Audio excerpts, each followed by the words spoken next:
This is Homer's Iliad, translated into English by Robert Fitzgerald. Book 2. Now slept the gods, and those who fought at Troy, horse handlers, charioteers, the long night through. But slumber had no power over Zeus, who pondered in the night how to exalt Achilles, how in his absence to destroy Akhaians in windrows at the ships. He thought it best to send to Agamemnon that same night a fatal dream. Calling the dream, he said, "Sinister dream, go down amid the fast ships of Achaia. Enter Lord Agamemnon's quarters. Tell him everything, point by point, as I command you. Let him prepare the long-haired carles of Achaia to fight at once. Now he may take by storm the spacious town of Troy. The Olympians, tell him, are of two minds no longer. Hera swayed them, and black days overhang the men of Troy." The dream departed at his word, descending swift as wind to where the long ships lay, and sought the son of Atreus. In his hut he found him sleeping, drifted all about with balm of slumber. At the marshal's pillow, standing still, the dream took shape as Neleus's son, old Nestor. Agamemnon deferred to Nestor most of all his peers. So in his guise the dream spoke to the dreamer. "Sleeping son of Atreus, tamer of horses, you should not sleep all night, not as a captain responsible for his men, with many duties, a great voice in the conferences of war. Follow me closely. I am a messenger from Zeus, who is far away but holds you dear. Prepare the troops, he said, to take the field without delay. Now may you take by storm the spacious town of Troy. The Olympian gods are of two minds no longer. Hera's pleading swayed them all, and bitter days from Zeus await the Trojans. Hold on to this message against forgetfulness in tides of day, when blissful sleep is gone." On this the dream withdrew into the night, and left the man to envision, rapt, all that was not to be, thinking that day to conquer Priam's town. Oh, childish trust! What action lay ahead in the mind of Zeus he could not know. What grief and wounds from shock of combat in the field, alike for Trojans and Achaeans. Waking, he heard the dream voice ringing round him still, and sat up straight to pull his tunic on, a fresh one, never worn before. He shook his cloak around him, tied his shining feet in fitted sandals, hung upon his shoulder baldric and long sword, hilted all in silver, and, taking his dynastic staff in hand, he made his way among the ships. Pure dawn had reached Olympus's mighty side, heralding day for Zeus and all the gods, as Agamemnon, the lord marshal, met his clarion criers and directed them to call the unshorn Achaeans to full assembly. The call sang out, and quickly they assembled. But first, alongside Nestor's ship, he held a council with his peers. There he convened them, and put a subtle plan before them, saying, Hear me, friends. A vision in a dream has come to me in the starry night, a figure in height and bearing very close to Nestor, standing above my pillow, saying to me, Sleeping son of Atreus, tamer of horses, you should not sleep all night, not as a captain responsible for his men with many duties, a great voice in the conferences of war. Follow me closely. I am a messenger from Zeus, who is far away, but holds you dear. Prepare the troops, he said, to take the field without delay. Now may you take by storm the spacious town of Troy. The Olympian gods are of two minds no longer. Hera's pleading swayed them all, and bitter days from Zeus await the Trojans. Hold on to this message. And when he had said all this, the phantasm departed like a bird, and slumber left me. Look to it then, we arm the troops for action, but let me test them first in that harangue that custom calls for. What I shall propose is flight in the long ships. You must hold them back, speaking each one from where he stands.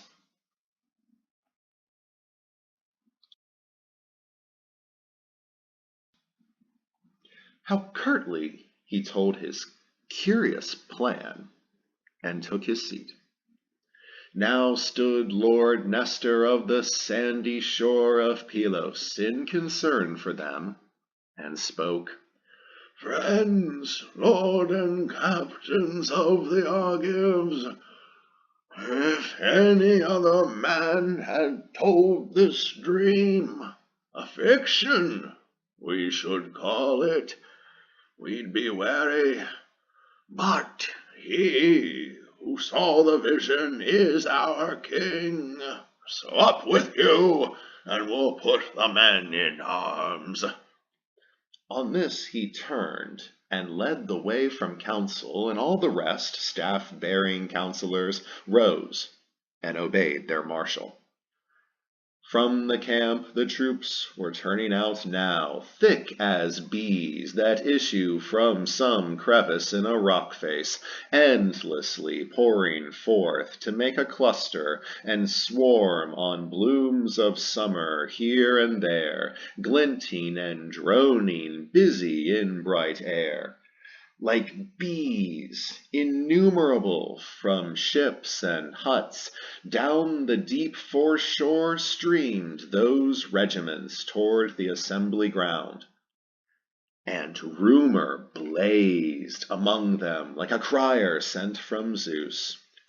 Turmoil grew in the great field as they entered and sat down, clangorous companies, the ground under them groaning, hubbub everywhere.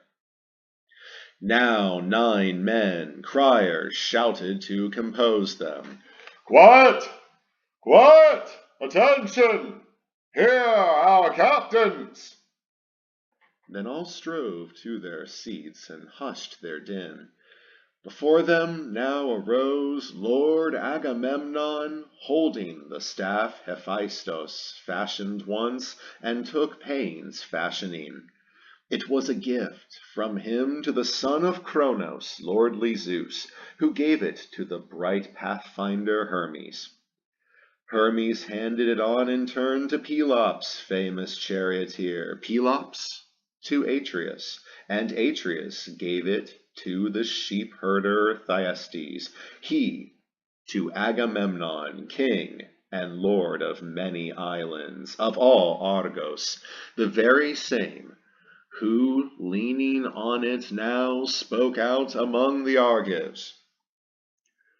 Friends, fighters, Danaans, companions of Ares, the son of Kronos has entangled me in cruel folly.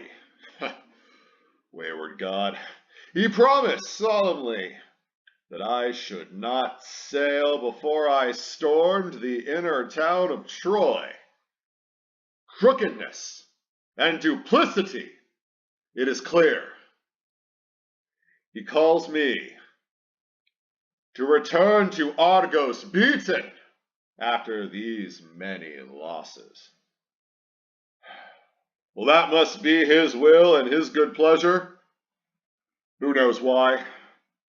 Many a great town's height has he destroyed and will destroy, being supreme in power.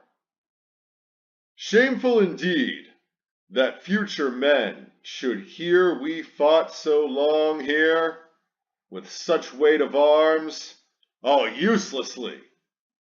We made long war for nothing, never an end to it.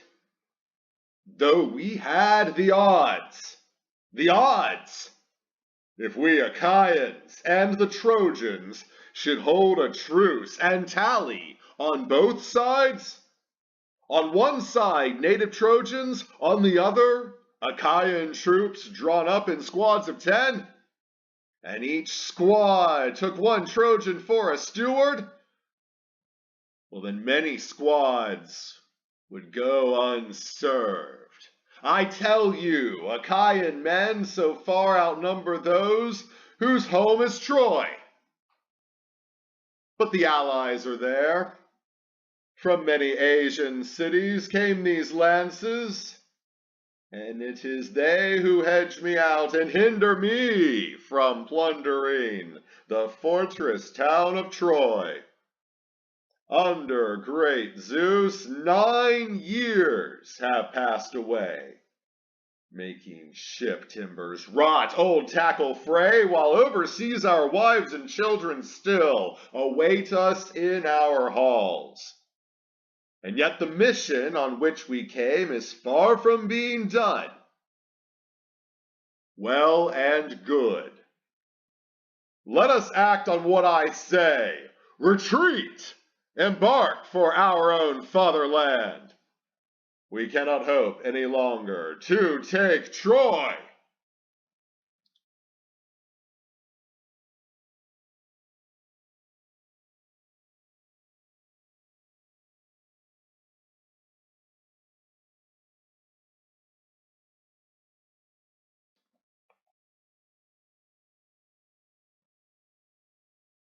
He made their hearts leap in their breasts, the rank and file who had no warning of his plan, and all that throng, roused, began to surge as ground swells do on dark Icarian deeps under the south and east wind heeling down from Father Zeus's cloudland, or a field of standing grain when wind puffs from the west cross it in billows, and the tasseled ears are bent and tossed.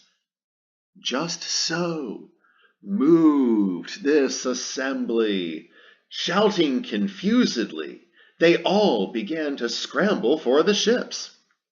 High in the air a dust cloud rose from their scuffling, commands rang back and forth to man the cables, haul the black ships to the salt immortal sea. They cleared the launching ways, their hearts on home, and shouts went up as props were pulled away.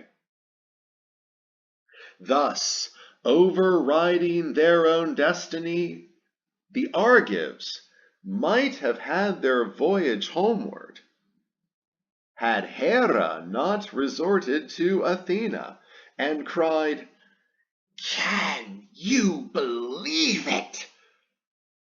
Tireless daughter of Zeus who bears the shield of cloud, will they put out for home this way, the Argives, embarking on the broad back of the sea?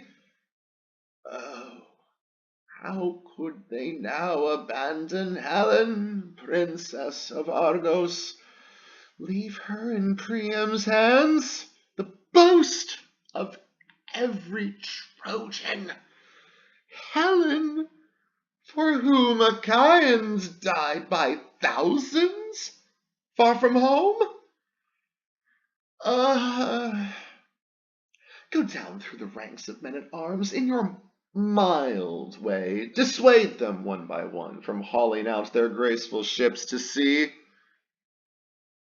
The grey-eyed goddess Athena obeyed her, diving swifter than wind down from the crests of Olympus to earth amid the long ships. There she found Odysseus, peer of Zeus in stratagems, holding his ground. He had not touched the prow of his black ship, not he, for anguish filled him, heart and soul, and halting near him now, the grey-eyed goddess made her plea to him. Son of Laertes and the gods of old, Odysseus, master mariner and soldier, must all of you take oars in the long ships in flight to your old country, leaving Helen in Priam's hands, that Argive grace to be the boast of every Trojan, Helen for whom Achaeans died by thousands far from home? No, no, take heart, go among the men, and in your mild way dissuade them one by one from hauling out their graceful ships to sea.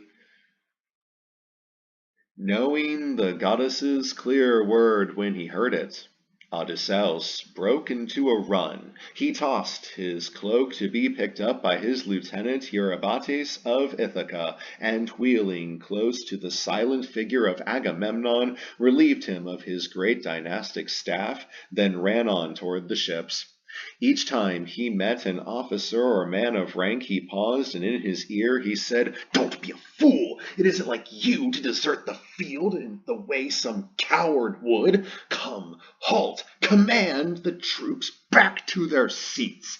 You don't know yet what Agamemnon means. He means to test us, and something punitive comes next. Not everyone could hear what he proposed just now in council. Heaven forbid he cripple in his rage the army he commands. Oh, there's passion in kings. They hold power from Zeus. They are dear to Zeus." But when Odysseus met some common soldier bawling still, he drove him back. He swung upon him with his staff and told him, "Fool, go back, sit down, listen to better men. Unfit for soldiering as you are, weak sister, counting for nothing in battle or in council. Shall we all wield the power of kings? We cannot, and many masters are no good at all. Let there be one commander, one authority, holding his royal staff and precedence from Zeus, the son of crooked-minded Kronos. One to command the rest." So he himself, in his commanding way, went through the army, and back to the assembly ground they streamed from ships and huts with multitudinous roar, as when a comber from the windy sea on a majestic beach goes thundering down, and the ebb seethes offshore. So all subsided, except one man, who still railed on alone. Thersites, a blabbing soldier who had an impudent way with officers, thinking himself amusing to the troops. The most obnoxious rogue who went to Troy. Bow-legged, with one limping leg and shoulders rounded above his chest, he had a skull quite conical and mangy fuzz like mold. Odious to Archelaus this man was, and to Odysseus, having yapped at both. But this time he berated Agamemnon, at whom, in fact, the troops were furious, lifting his voice in jeering, Agamemnon, what have you to groan about? What more can you gape after? Bronze fills all your huts, bronze, and the hottest girls, we hand them over to you first, when any stronghold falls. Or is it gold you lack? A Trojan father will bring you golden ransom for his boy, though I, or some foot soldier like myself, roped the prisoner in for a new woman to lie with, couple with, keep stowed away for private use. Is that your heart's desire? You send us back to bloody war for that? Comrades, are you women of Achaia? Oh, I say we pull away from our home and leave him here on the beach to lay his captive girls. Let him find out if we troops are dispensable, or when he loses us. Contempt is all he shows for a man twice his quality by keeping Archelaus's woman that he snatched away. There's no bile, no bad blood in Archelaus. Oh, he lets it go. Sir, if he drew his whetted blade, why, you never abuse another man. So boldly Thersites baited martial Agamemnon till, at his side, abruptly, Odysseus halted, glaring, and grimly said, "You spellbinder, you sack of wind, be still! Will you stand up to officers alone? Of all who came here to beleaguer Troy, I say there is no soldier worse than you. Better not raise your voice to your commanders or rail at them after you lie awake with nothing on your mind but shipping home. We have no notion, none, how this campaign may yet turn out. Who knows if we sail homeward in victory or defeat? Yet you bleat on, defaming the Lord Marshal Agamemnon because our Danaan veterans award him plentiful gifts of war. You sicken me. Here is my promise, and it will be kept. If once again I hear your whining voice, I hope Odysseus' head may be knocked loose from his own shoulders. Hope I may no longer be called the father of Telemachus. If I do not take hold of you and strip you, yes, even of the shirt that hides your scut, from this assembly ground I'll drive you howling, and whip you like a dog into the ships." At this he struck him sharply with his staff on ribs and shoulders. The poor devil quailed, and a welling tear fell from his eyes.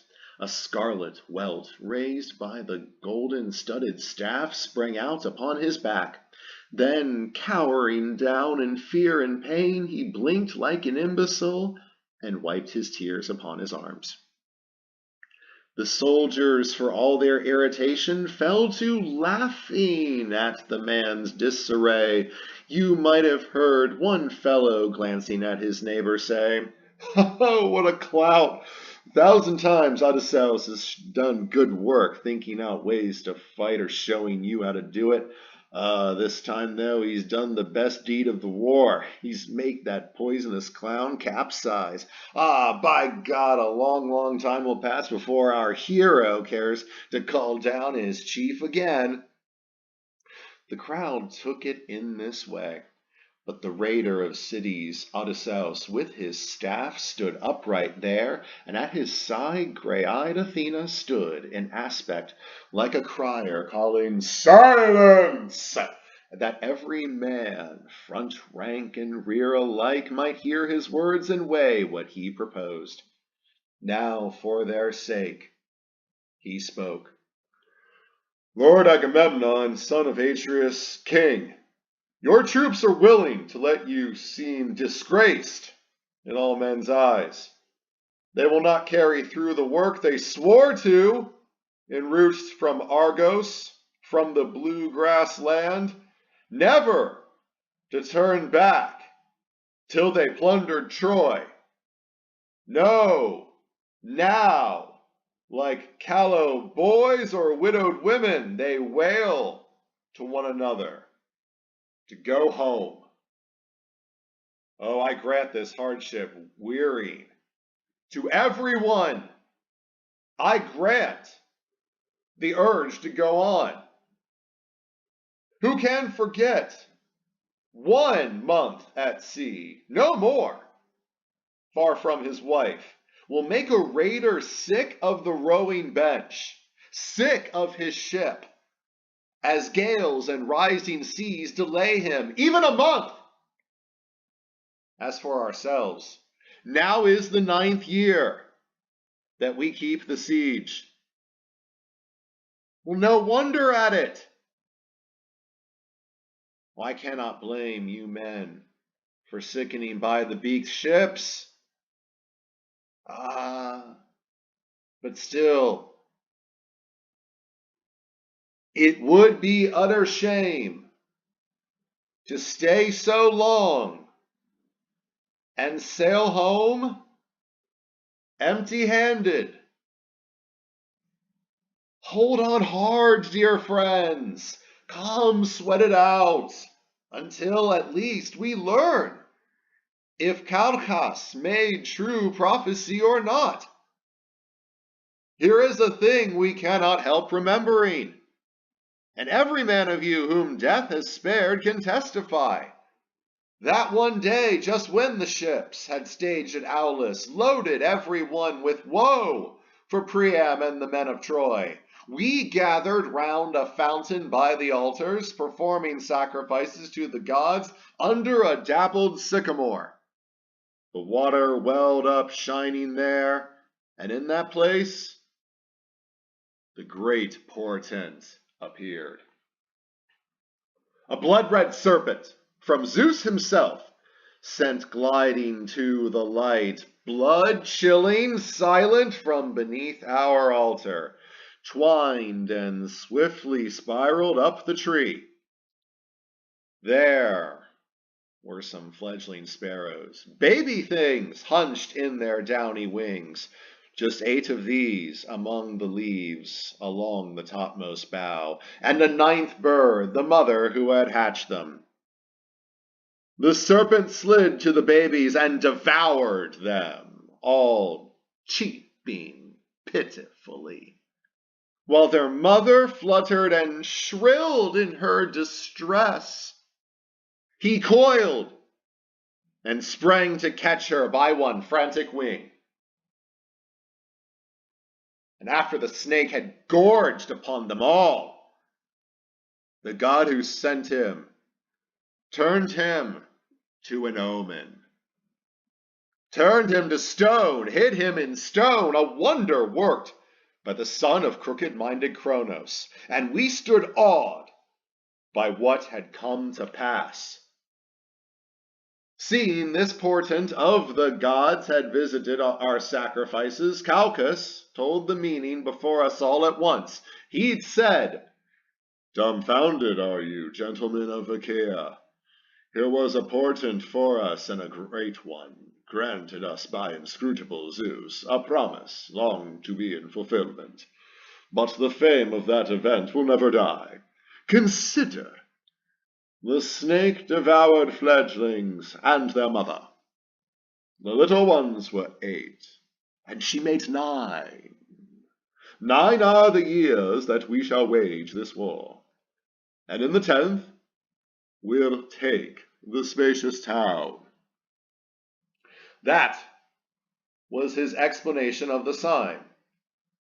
Oh, see now how it all comes true. Hold out, Akhaians, with your gear of war, campaigners, hold on, the beachhead, till we take the town. After the speech, a great shout from the Argives echoed fiercely among the ships. They cried, "Aye!" to noble Odysseus' words. Then Nestor, lord of Gerenia, charioteer, addressed them. "Lamentable The way you men have talked, like boys, like children, strangers to stern war. Oh, what will become of our sworn oaths and pacts? To the flames, you mean to say, with battle plans, soldierly calculations, covenants, our right hands pledged, and pledged with unmixed wine? Oh, once we could trust in these, but wrangling now and high words dissipate them, and we cannot turn up a remedy, though we talk for days. Son of Atreus, be as you were before, inflexible. Commit the troops to combat. Let those go rot, those few who take their counsel apart from the Akhaians. They can win nothing by it. They would sail for Argos before they know if what the Lord Zeus promised will be proved false or true. I think myself the power above us nodded on that day when the Argives put to sea in their fast-sailing ships, with death aboard and doom for Trojans. Forking out of heaven, he lightened on the right, a fateful sign. Therefore, let no man press for our return before he beds down with some Trojan wife to avenge the struggles and the groans of Helen. If any man would sooner die than stay, let him lay hand upon his ship. He meets his death and doom before the rest. My lord, yourself be otherwise persuaded. What I am going to say is not a trifle to toss aside. Marshal the troops by nations, and then again by clans. Lord Agamemnon, clan in support of clan, nation of nation. If you will do this, and they carry it out, you may find out which captains are poltroons and which are valorous. Foot soldiers, too, as each will fight before his clansmen's eyes when clans make up our units in the battle. You can discern then if your siege has failed by heaven's will, or men's faint-heartedness and foolishness in war. Lord Agamemnon made reply. Believe me, sir, once more you win us all with your proposals here. O Father Zeus, Athena, and Apollo, give me 10 more to plan with me like this among the Akhaians. Priam's fortress then falls in a day. Our own hands prey and spoil. But Zeus the Storm King sent me misery, plunging me into futile brawls and feuds. I mean Archelaus and myself. We fought like enemies in words over a girl, and I gave way to anger first. We two, if we could ever think as one, well, the Trojans' evil day would be postponed no longer. Take your meal now, we prepare for combat. Let every man be sure his point is whetted, his shield well slung. Let every charioteer give fodder to his battle team, inspect his wheels and car, and put his mind on war, so we may bear ourselves as men all day in the grim battle. There will be no respite, no break at all, unless night coming on dissolve the battle lines and rage of men. The shield strap will be sweat-soaked on your ribs, your hand will ache and stiffen on the spear shaft, and sweat will drench the horses' flanks that toil to pull your polished car. But let me see one man of you willing to drop out, one man skulking around the ships. And from that instant he has no chance against the dogs and kites. Being so dismissed, the Argives roared as when upon some cape a sea roused by the south wind roars on a jutting point of rock. A target winds and waves will never let alone from any quarter rising. So the soldiers got to their feet and scattered to the ships to send up smoke from campfires and be fed. But first, to one of the gods who never die, each man resigned his bit and made his prayer to keep away from death in that day's fighting.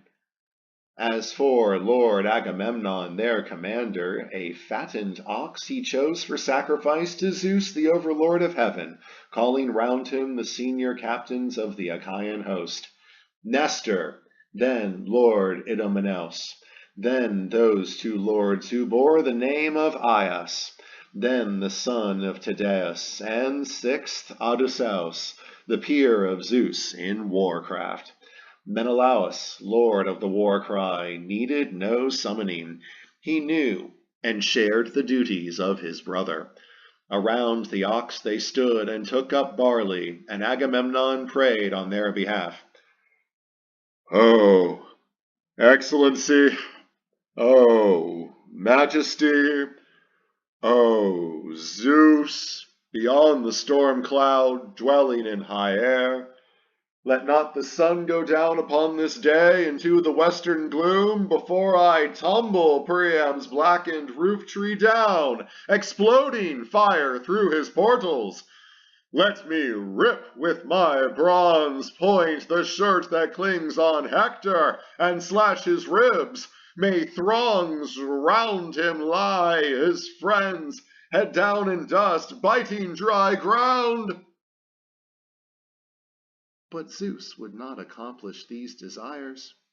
He took the ox, but added woe on woe.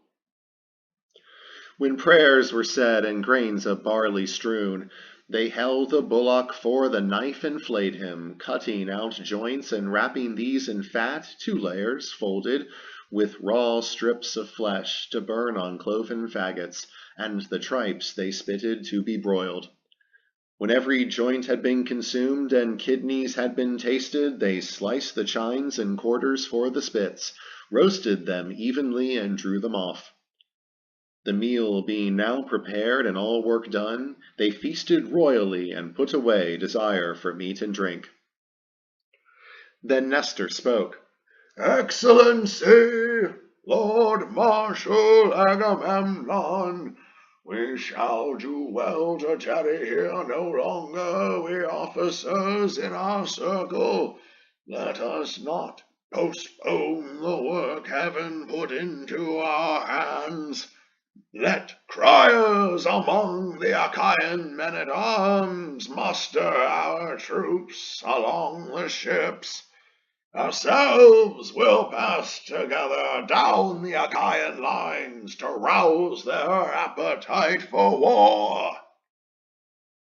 And Agamemnon, marshal of the army, turned at once, telling his criers to send out shrill and clear to all Akhaian troops the call to battle. The cry went out, the men came crowding, officers from their commander's side went swiftly down to form each unit, and the gray-eyed goddess Athena kept the pace behind them, bearing her shield of storm, immortal and august, whose 100 golden-plated tassels, worth a hecatomb each one, floated in air. So down the ranks that dazzling goddess went to stir the attack, and each man in his heart grew strong to fight and never quit the melee, for at her passage war itself became lovelier than return, lovelier than sailing in the decked ships to their own native land. As in dark forests, measureless along the crests of hills, a conflagration soars,